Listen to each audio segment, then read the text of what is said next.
Makukulay at naglalakihang float na may iba't ibang klaseng bulaklak. Yan ang bumida sa Grand Floral Float Parade ng Panagbanga Festival sa Baguio City ngayong araw ng Linggo. Kumustahin natin ang sitwasyon sa Baguio sa live report ni Just Ignacio ng Abante Radyo. Just, kumusta yung naging selebrasyon ng Panagbanga dyan sa Baguio? George, star-studded at puno ng kulay ang naging Panagbanga Grand Parade sa Baguio ngayong araw, na siyang sentro ng selebrasyon ng Panagbanga Festival. Pasado alas 8 ng umaga nang nagsimula ang parada sa kahabaan ng Session Road patungong Melvin Jones Grandstand, kung saan lumahok ang 42 mga float, tampok ang iba't ibang bulaklak tulad ng lily, sunflower at marami pang iba. Bukod sa mga float, nagbigay saya rin sa mga manonood ang ilang kilalang personalidad tulad ng cast ng teleseryeng Batang Quiapo na si Santino, Ryan, Badong, Mamot at Big Mac, na sakay ng float ng Batang Regasco.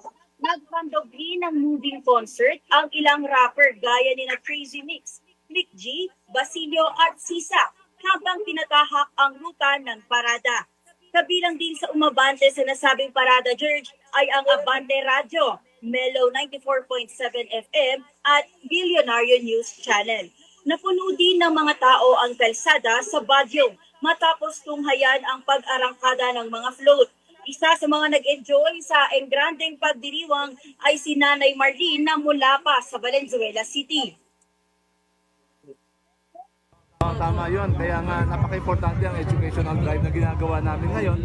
We always coordinate with the Department of Energy, and we are very thankful that the CIDG also is implementing yung kanilang mandatory support to the Department of Energy para to go after all the illegal activity in the LPG industry. Yan naman, George, yung tinig ni dating LPGMA Party List Representative Arnel T. na nakiisa din sa selebrasyon na nagpaalala hinggil sa tamang paggamit ng LPG. Nagwakas naman, George, ang pagparada sa Melvin Jones Grandstand, kung saan doon ipinagpatuloy ang programa. Ang Panagbanga Festival, na kilala bilang Flower Festival, ay isa sa malaking pagdiriwang sa na nagpapakita ng mayamang kultura at kasaysayan ng Baguio City. Balik sa iyo, George. Just napansin ko nga sa mga video mo kanina na napakaraming tao, kagaya mo, na nag-enjoy dyan sa Panagbanga Festival. Kamusta yung seguridad at yung kaayusan dyan?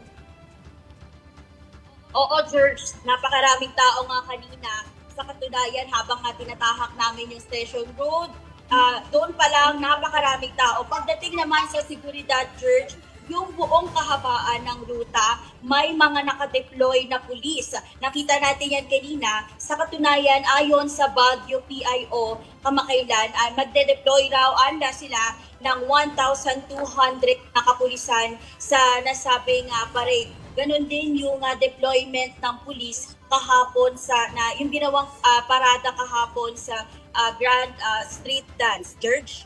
Alright, maraming salamat, Just Ignacio, nagre-report live mula sa Baguio City. Ingat kayo dyan.